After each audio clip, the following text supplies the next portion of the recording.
Hello student, good morning. देखिए बेटा, अपनी जो किरचॉफ क्वेश्चन सीरीज चल रही है उसमें नेक्स्ट क्वेश्चन लेते हैं, जो क्वेश्चन नंबर 6 है आपका। और सीबीएसई के व्यू से बहुत ही ज़्यादा इंपॉर्टेंट क्वेश्चन है, क्योंकि इसमें कुछ लॉजिक है। क्लियर? तो आज जो भी क्वेश्चन आएगा वो लॉजिकल आएगा। देखिए बेटा, यहाँ पे P पॉइंट पे E1 सेल प्रेजेंट है और Q पॉइंट पे E2 सेल प्रेजेंट है। क्लियर? तो आपके सामने यहाँ पे सबसे बड़ी जो प्रॉब्लम फेस करनी होगी कि सर लूप कौन सा लें। तो देखिए, एक लूप तो सिंपल ये आ रहा है, यहाँ से चले अब A से चले C पॉइंट, C से चले B पॉइंट, B से चले Q point, again A। Clear? दूसरा लूप आप PAQB भी ले सकते हैं, बट इस क्वेश्चन में ऐसा नहीं करेंगे। देखो, उसका एक रीजन है कि इस पर्टिकुलर सेल के साथ अगर आप इस पर्टिकुलर सेल को लूप वाइज लेंगे तो internal resistance R1 R2, E1 E2 and I1 I2, तो द इक्वेशन जो भी कनेक्टिविटी रहेगी इक्वेशन की, या जो भी इक्वेशन बनेगी वो बेटा I1 और I2 में बनेगी। Clear it? तो इसकी जगह यहां पे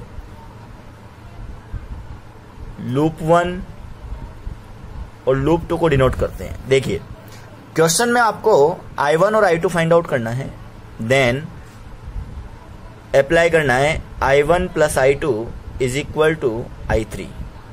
clear? I1 plus I2 is equal to I3 find out करने के लिए आपके पास मेन जो पॉइंट है वो I1 I2 को डिटरमाइन करना है। Clear it? तो बेटा यहाँ पे सबसे पहले लूप डिसाइड कर लो। और इस क्वेश्चन का लॉजिक क्या है कि एक लूप में आपको E1 सेल यूज करना है और दूसरे लूप में आपको E2 सेल यूज करना है। तो लूप 1 यहां से A से डिसाइड करेंगे, A C B P again A।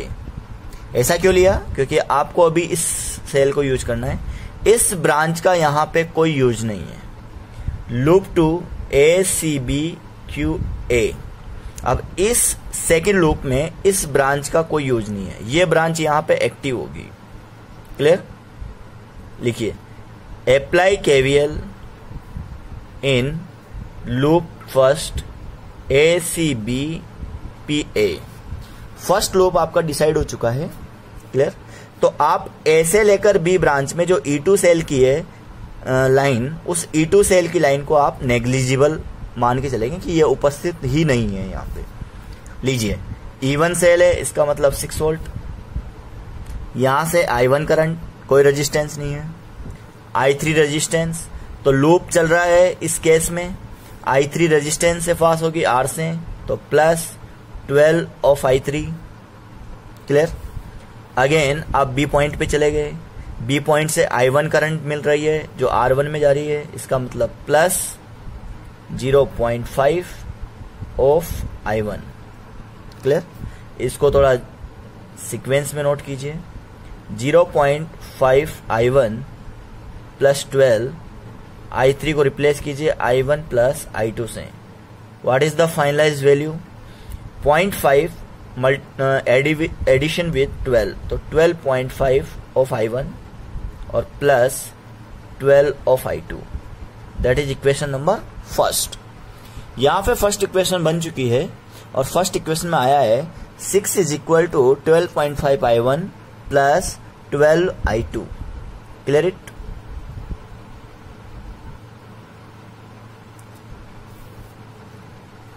अब लेते बेटा next equation. Apply KVL in loop second ACBQA। Clear? ACBQA में आपको इक्वेशन लेनी है, तो मैं E2 यूज कर रहा हूं, तो E2 स्टार्ट विथ 10, यहां से स्टार्ट हुआ। क्लियर? तो plus 12 of I3 and plus 1 of I2 plus 12, इसको ओपन करेंगे I1 प्लस I2 के साथ, प्लस 1 ऑफ I2। क्लियर? तो 12 I1 plus 13 of I2। Clear? Equation आपके पास आ चुकी है। 6 is equal to 12.5 I1 plus 12 I2 and 10 is equal to 12 I1 plus 13 I2। दो equation आपको मिल चुकी है। अब दोनों इक्वेशन को सोल्व आउट करते हैं। तो केवीएल का जो मेन वर्क है वो यहां पे फिनिश हो चुका है। अब आपको सॉल्यूशन अप्लाई करना है। यहां पे देखेंगे इक्वेशन नंबर फर्स्ट में 12 आ रहा है, इक्वेशन नंबर सेकंड में 13 आ रहा है। तो इस पॉइंट के कोफिशिएंट से कॉमन करने के लिए इक्वेशन फर्स्ट को 13 से मल्टीप्लाई करेंगे, इक्वेशन सेकंड को 12 से मल्टीप्लाई करेंगे। Clear it? चलो स्टार्ट करते हैं। Apply equation first multiply with 13 minus equation second multiply with 12। Equation first को 13 से मल्टीप्लाई कीजिए तो 13 मल्टीप्लाई बाय 6 78। 12.5 इंटू 13, बेटा 12.5 इंटू 13 को सोल्व आउट करेंगे तो ये आपके पास आएगा 162.5। क्या आएगा? 162.5 ऑफ I1 प्लस 13 इंटू 12। तो आप यहां पे इक्वेशन फर्स्ट को 13 से मल्टीप्लाई कर रहे हैं और यहां पीछे I2 नोट कीजिए। क्लियर? इक्वेशन सेकंड को 12 से मल्टीप्लाई करना है तो 120 144 and plus 13 into 12 of I2। यहां पे आपको पता है 12 into 13 and 12 into 13 13 into 12 same value है और आपको पता है सबट्रैक्शन अप्लाई कर रहे हैं इसलिए माइनस।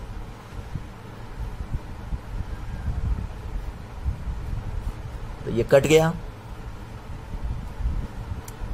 78 में से 120 को लेफ्ट करेंगे तो माइनस का 42 और 162.5 में से 144 को लेफ्ट करेंगे तो 18.5 ऑफ I1। क्या मिलेगा? 18.5 of I1। Now what is the value of I1? Minus 42 divide by 18.5 ampere. और इस वैल्यू के साथ आप आगे बढ़ेंगे तो I1 की जो वैल्यू आएगी वो वैल्यूएशन आएगी माइनस 2.27 एम्पियर। क्या वैल्यूएशन आएगी? माइनस 2.27 एम्पियर और minus 42 divide by 18.5 ampere. Clear? देखिए बेटा, now taking equation number 2, 10 is equal to 12 I1 plus 13 I2। 12 I1 की वैल्यू है minus 42 divide by 18.5 plus 13 of I2। Clear? 13 of I2 की value हो जाएगी यहाँ पे 10 plus 12 into 42 divide by 18.5।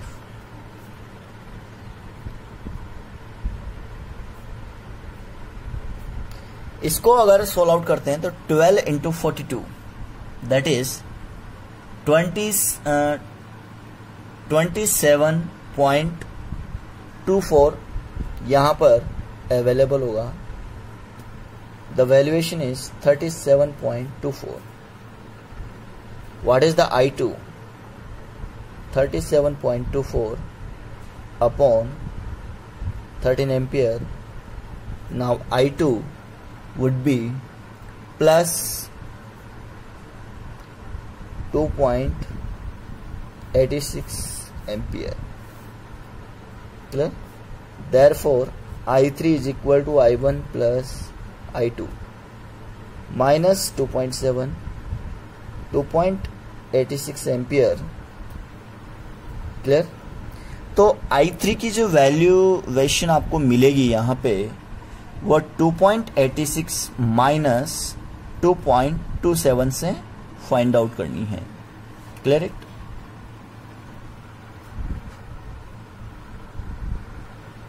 Clear बेटा? तो ये जो वैल्यू अप्रोक्स मिलेगी वो मिलेगी आपको प्लस 0.60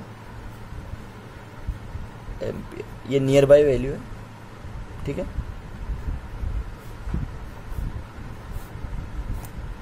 ये आपका क्वेश्चन यहाँ पे फिनिश होता है। चलो स्टार्ट करते हैं नेक्स्ट क्वेश्चन। स्टूडेंट देखिए बेटा, नेक्स्ट क्वेश्चन है और बहुत ही ज्यादा इंपॉर्टेंट है। क्लियर? देखिए इसमें फाइंड आउट क्या क्या करना है। एक तो अननोन रेजिस्टेंस फाइंड आउट करना है फर्स्ट स्टेप में, और सेकंड AB ब्रांच पर आपको पोटेंशियल डिफरेंस फाइंड आउट करना है। क्लियर? तो क्वेश्चन को सॉल्व आउट करते वक्त आपको एक विशेष ध्यान रखना है कि पूछा क्या है, उसी के अकॉर्डिंग आपको क्वेश्चन को उठाना है। अब ये क्वेश्चन किरचॉफ के साथ साथ इक्विवेलेंट रेजिस्टेंस से भी कनेक्ट हो गया। क्लियर? तो first of all find out to the value of R, उसके लिए स्टेप नंबर 1 यूज करेंगे। तो यहां पर देखिए 6 वोल्ट एंड 2 वोल्ट। क्लियर? इससे निकलने वाली करंट इस डायरेक्शन में, इससे निकलने वाली करंट इस डायरेक्शन में। इसका मतलब इस लूप में करंट क्या करेगी? क्रॉस करेगी। तो लूप डायरेक्शन आप लेंगे इधर, ये तो हो गया loop direction. First of all loop direction में जाने से पहले इस AB ब्रांच को आप सेपरेट मानिए। तो what is the equivalent resistance between AB, यह आपको सॉल्व आउट करना है। तो यहां देखिए 5 और 5, तो इस ब्रांच में 10, इस ब्रांच में 30 और इस ब्रांच में 15। तो यहां हो जाएगा फर्स्ट स्टेप में RAB कैलकुलेट करना है। क्लियर? तो यहां पे लिखेंगे we know that 10 ohm, 30 ohm, 15 ohm present in parallel, present in parallel। इसका मतलब 1 upon RAB 1 upon 10 1 upon 15 1 upon 30। Clear? यहां से सॉल्व आउट करेंगे तो वैल्यूएशन आएगी 6 upon 30। तो what is the RAB? 30 upon 6 ohm। Now RAB is equal to 5 ohm। Clear? RAB की value आपके पास आई है बेटा, वो 5 ohm आई है। अब क्वेश्चन इक्विवेलेंट रेजिस्टेंस से निकलकर किरचॉफ में आ चुका है, तो किरचॉफ के लिए एक नया लूप डिजाइन करेंगे। क्लियर? देखिए बेटा, जो नेक्स्ट क्वेश्चन का पार्ट है उसको डिटरमाइन करते हैं। तो यहां पर लूप ऑलरेडी डिजाइन हो चुका है 6 वोल्ट 10 ओम। तो यहां पर आप अप्लाई कर सकते हैं, apply KVL in the loop. First of all 6 volt से निकलने वाली करंट इधर, 2 वोल्ट से निकलने वाली करंट इधर। इसका मतलब करंट क्या होगी? क्रॉस होगी। तो स्टार्ट करेंगे 6 - 2 के साथ। क्लियर? अब यहां से देखिए, सबसे पहले first of all 0.2 ampere current completely fill up हो रही है।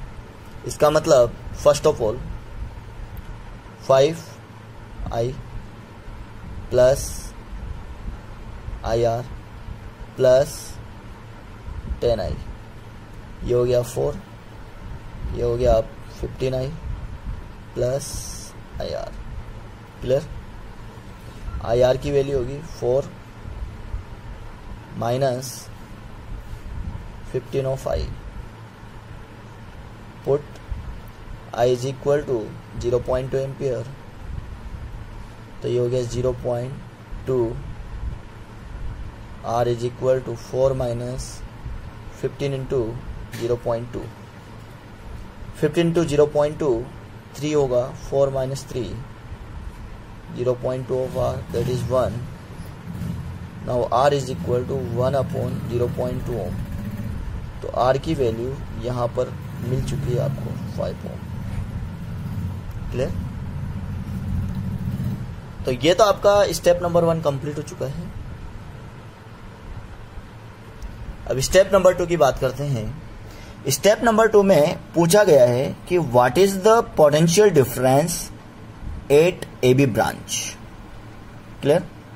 AB ब्रांच पर पोटेंशियल डिफरेंस क्रिएट करना है. तो पोटेंशियल डिफरेंस में एक लॉजिक वर्क करता है कि अगर लूप डायरेक्शन और करंट डायरेक्शन दोनों इस ब्रांच में सेम है तो वहां पर आप अप्लाई करेंगे V is equal to E minus IR. Clear?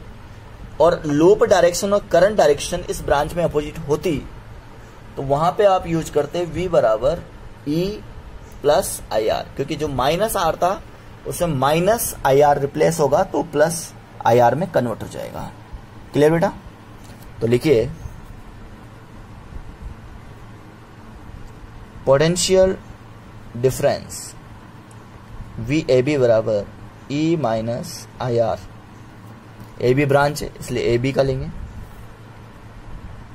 देखिए E माइनस I की वैल्यू कितनी है 0.2, R AB कितना है 5. क्लियर? पुट E बराबर 0. देखिए इस AB ब्रांच में कोई सेल प्रेजेंट नहीं है. मैंने आपको जो प्रीवियस क्वेश्चन भेजा था उसमें सेल प्रेजेंट था.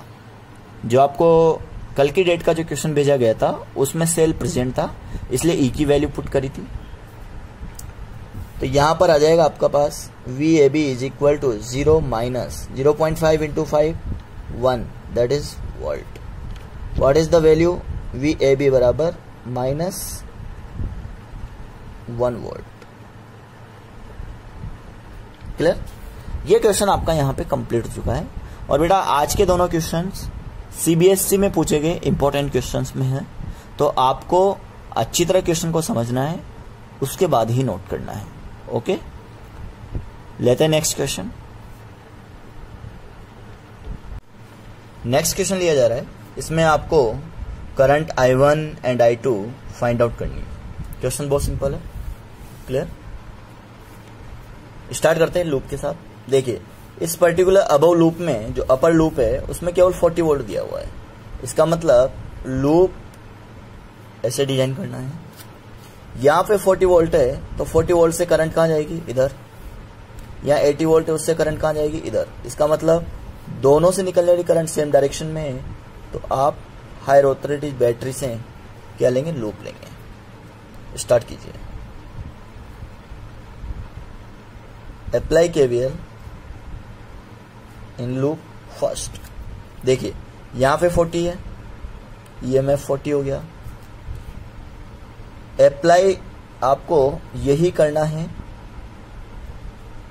तो आप उसी के अकॉर्डिंग चलें. 40 वोल्ट. ठीक.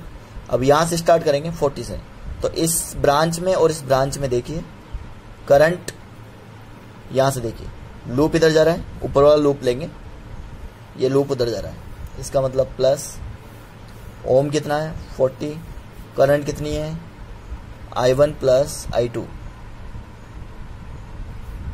यहां से कहां चले? ऊपर. I1 करंट जा रही है 20 के साथ. क्लियर? अब करंट को एड ऑन कीजिए. 40 प्लस 20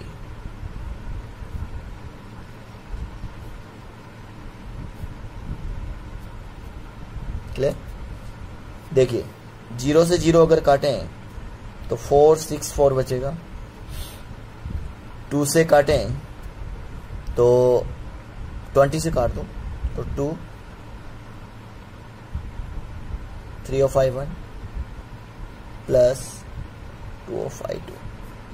इक्वेशन नंबर बचा. आप किसी भी इक्वेशन को मैथमेटिकल फिनोमेना से यूज कर सकते हैं. तो आपने जो 40 था उस पूरी इक्वेशन को 20 से डिवाइड कर दिया एक तरह से। तो 40/20 that 2, 60/20 that 3 and 40/20 that 2।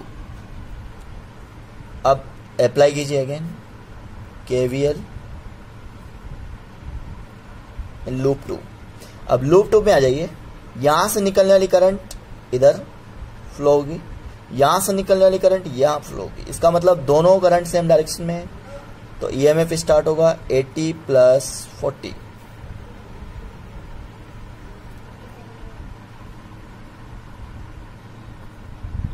Clear? अब आपने 80 + 40 तो कर लिया, लेकिन what is the condition of sine before EMF value? अगर मैं यहां प्लस टर्मिनल से स्टार्ट कर रहा हूं तो प्लस लूंगा। अगर मैं इस लूप को माइनस टर्मिनल से स्टार्ट करता, माइनस से या माइनस लेता, तो अभी प्लस लेंगे। अब देखिए, यहां से चले आप इस डायरेक्शन में, मतलब +20 ऑफ I2, और इस डायरेक्शन में चले +40 I1 + I2, 120 40 I1 + 60 of I2। Clear? ऐसी इक्वेशन है कि पहले 10 से उड़ाइए,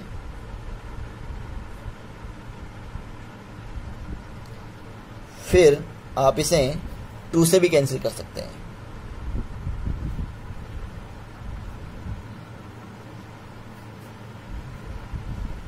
देखिए, अब आपके पास दो इक्वेशन आ गई है। First equation is 2 = 3I1 + 2I2 and second equation is 6 = 2I1 + 3I2।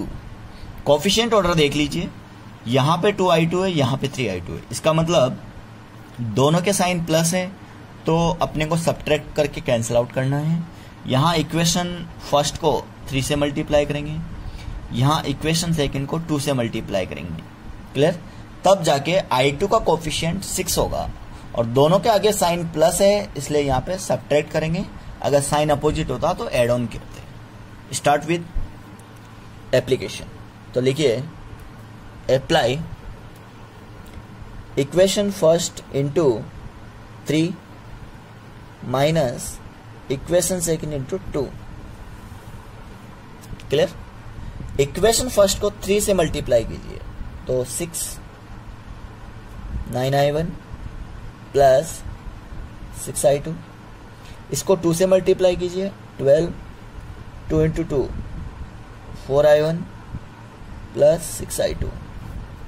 Subtract कीजिए, 9 - 4 मतलब 5I1, और यहां पर आ जाएगा माइनस का 6। इसका मतलब I1 की वैल्यू क्या हो गई? -6/5 ampere. Now I1 = -1.2 ampere. I1 की वैल्यू आपके पास आ चुकी है -1.2 एम्पियर या -6/5 ampere. Now put the value of I1 in the equation first. Equation first क्या है? 2 = 3I1 + 2I2। देखिए, इक्वेशन मैं नोट कर चुका हूं। 2 I1 की वैल्यू है -6/5 + 2I2। क्लियर? तो हो गया -18/5 + 2I2।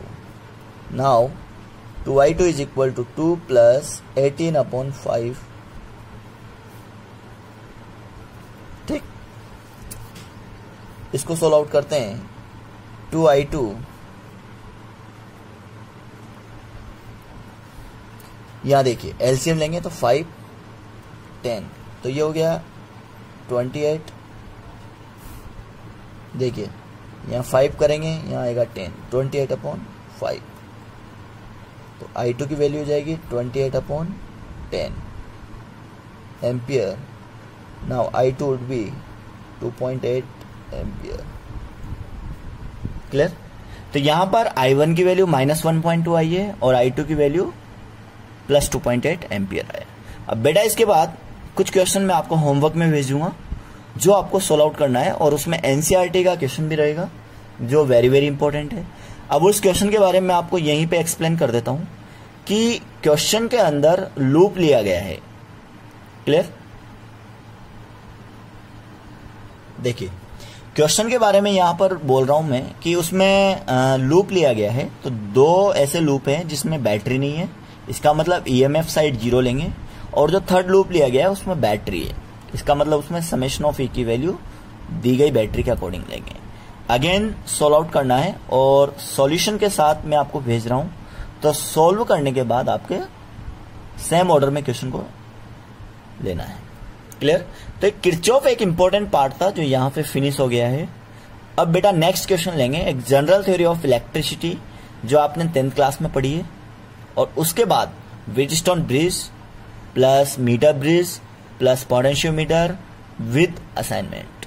ठीक है, तो अभी लगभग 4 to 5 डेज का ये चैप्टर बचा हुआ है। Okay, thank you.